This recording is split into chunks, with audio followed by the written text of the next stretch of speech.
नमस्कार, आप देख रहे हैं किसान इंडिया की खास सीरीज किसान एक्सप्रेस और मैं हूं आपके साथ पारुल यादव। आज की 5 बड़ी खबरों में सबसे पहले बात करेंगे एथेनॉल फैक्ट्री के विरोध प्रदर्शन पर, फिर जानेंगे नेफेड के पहले मॉडल खरीद केंद्र के बारे में और बताएंगे आपको 26 दिसंबर को किसान कहां करने वाले हैं आंदोलन।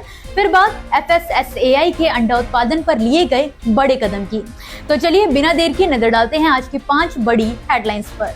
एथेनॉल फैक्ट्री के विरोध में किसानों का प्रदर्शन, समर्थन में पहुंचे जगजीत सिंह डल्लेवाल। नेफेड ने महाराष्ट्र में शुरू किया पहला मॉडल खरीद केंद्र, सीधे बैंक खातों में मिलेगा भुगतान। लैंड पुलिंग नीति के विरोध में किसान आंदोलन, 26 दिसंबर से करेंगे राज्यव्यापी विरोध।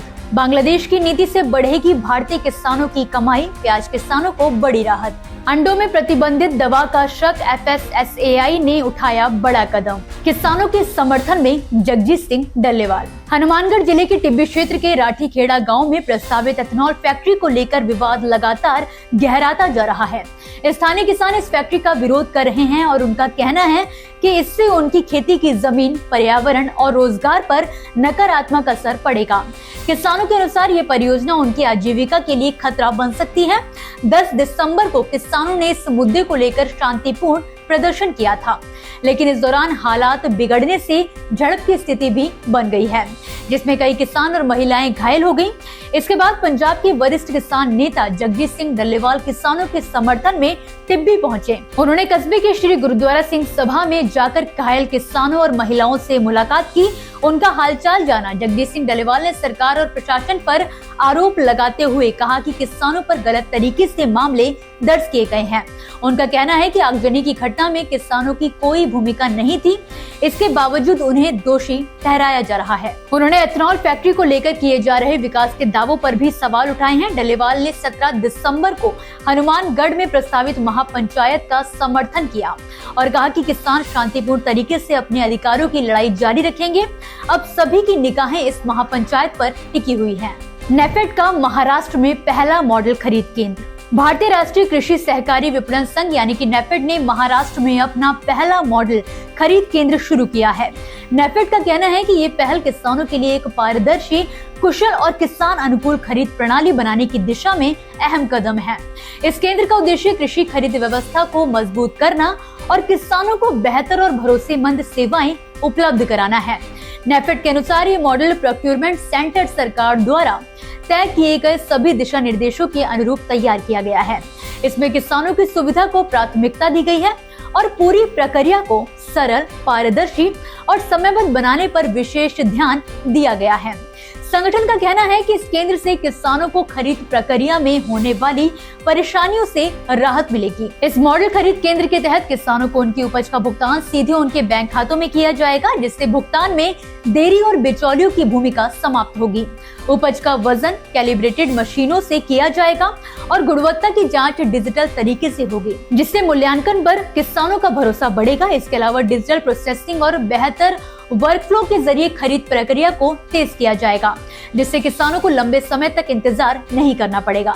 नेफेड का मानना है कि ये मॉडल भविष्य में अन्य राज्यों के लिए भी उदाहरण बन सकेगा। 26 दिसंबर को किसानों का बड़ा प्रदर्शन। मध्य प्रदेश में किसानों ने राज्य सरकार के खिलाफ मोर्चा खोल दिया है। मामला उज्जैन में होने वाले सिंहस्थ कुंभ मेले से जुड़ा हुआ है, जहां सरकार स्थायी निर्माण के लिए लैंड पुलिंग नीति लागू कर रही है।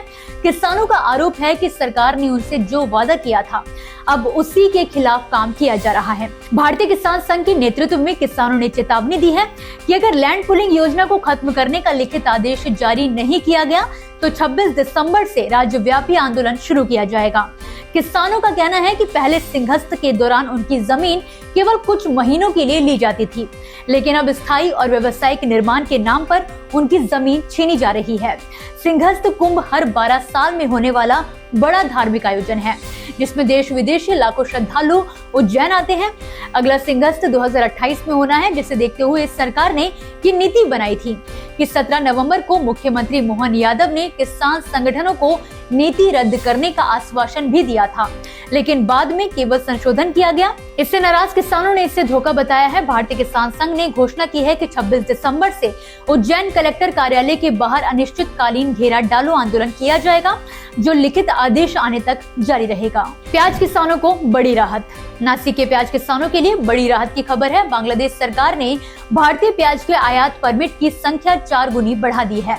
पहले जहां हर दिन केवल 50 परमिट जारी होते थे, अब 13 दिसंबर से हर दिन 200 आयात परमिट दिए जा रहे हैं। इससे भारतीय प्याज निर्यात को मजबूती मिलने की उम्मीद है और घरेलू बाजार में भी कीमतों में तेजी आने की संभावना है। बांग्लादेश में अब तक करीब 1500 टन भारतीय प्याज पहुंच चुका है। एक आयात परमिट के तहत 30 टन तक प्याज भेजा जा सकता है, जिससे किसानों को बेहतर मूल्य मिलने की उम्मीद बढ़ गई है। भारत के कुल प्याज निर्यात का 40% से ज्यादा हिस्सा बांग्लादेश में जाता है। वित्त वर्ष 2024 से 25 में भारत ने बांग्लादेश को 4,80,000 मीट्रिक टन प्याज निर्यात किया, जिससे देश को 1,724 करोड़ रुपए का विदेशी मुद्रा लाभ हुआ। बांग्लादेश के कृषि मंत्रालय ने कहा है कि बाजार को स्थिर बनाए रखने के लिए आयात प्रक्रिया अगले आदेश तक जारी रहेगी। निर्यातक विकास सिंह ने बताया कि परमिट बढ़ने से निर्यात तेज होगा और लासल गांव व पीपल गांव जैसे बड़े बाजारों में आवक नियंत्रित रहने से कीमतों में धीरे धीरे सुधार आएगा। अंडों में प्रतिबंधित दवा का शक। हाल के दिनों में अंडों की गुणवत्ता को लेकर बढ़ती चिंता ने लोगों के स्वास्थ्य को लेकर सवाल खड़े कर दिए हैं, खासकर बच्चों और बुजुर्गों के लिए। इसी को ध्यान में रखते हुए खाद्य सुरक्षा नियामक संस्था यानी कि FSSAI ने देश भर में अंडों के सैंपल जांचने का आदेश जारी किया है, ताकि सुनिश्चित किया जा सके कि बाजार में उपलब्ध अंडे पूरी तरह से सुरक्षित हैं। कुछ हालिया रिपोर्ट्स और शिकायतों के बाद ये संभावना जताई गई थी कि अंडों में नाइट्रोफ्यूरॉन नामक प्रतिबंधित एंटीबायोटिक मौजूद हो सकता है। नाइट्रोफ्यूरॉन का पोल्ट्री और भोजन देने वाले जानवरों में इस्तेमाल पूरी तरह से प्रतिबंधित है, लेकिन समय समय पर इसके अवैध उपयोग की खबरें आती रहती हैं। FSSAI ने अपने क्षेत्रीय कार्यालयों को निर्देश दिए हैं कि वो ब्रांडेड और बिना ब्रांड वाले अंडों के सैंपल इकट्ठा करें। इन सैंपल्स को देश भर की चयनित प्रयोगशालाओं में भेजकर नाइट्रोफ्यूरॉन और अन्य प्रतिबंधित तत्वों की जांच की जाएगी। अधिकारियों का कहना है कि ये कदम उपभोक्ताओं के विश्वास को बनाए रखने और किसी भी संभावित खतरे को समय रहते रोकने के लिए उठाया गया है। इसी के साथ दोस्तों, फिलहाल के लिए किसान एक्सप्रेस की 5 बड़ी खबरों में बस इतना ही। आप मुझे दीजिए इजाजत और देखते रहिए किसान इंडिया। धन्यवाद। अगला स्टेशन आपकी मनचाही मंजिल खुशहाली है। खुशहाली के दरवाजे चारों ओर से खुले रहेंगे। किसान इंडिया के साथ यात्रा करने के लिए आपका धन्यवाद।